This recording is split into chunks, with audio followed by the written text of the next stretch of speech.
Táíwò dé. Mo jáwé ìyá mo dárò àṣẹkọ. Mo jẹ́ ti kúkú dùnkún mo dárò àṣọlẹ̀lẹ̀. Mo dágbà ní àwọn òṣèré mi ò mọ ohun àṣe. Omi gbójú ariwo gbẹnu ìbànújẹ́ lọ sódò ìwọ̀n ọmọ ènìyàn. Omi inú kan kótó ọwọ́ ò lè mú kèlè rẹ́nu. Ẹsẹ̀ kọ̀ wọ́n rìnlẹ̀ tààrà mọ́ ẹ̀rí kọ̀ wọ́n pẹ̀rẹ̀kẹ́ àpògbóhùn ẹ̀yẹ nínú oko.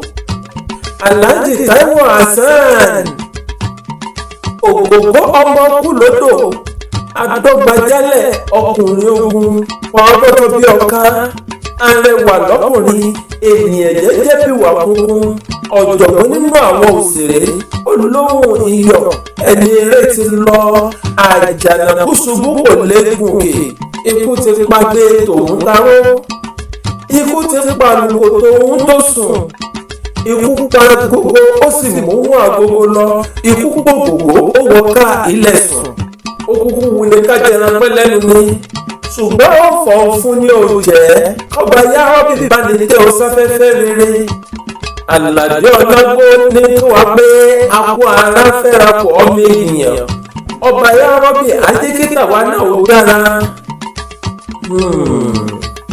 Ọlọ́run ló fẹ́ dára ọmọ èèyàn ní kò ní ṣe é ṣe ẹ̀dùn náà ṣé tọ́lọ́run ló máa ṣe nàbí kéèyàn tọ́lọ́run ló padà ṣe.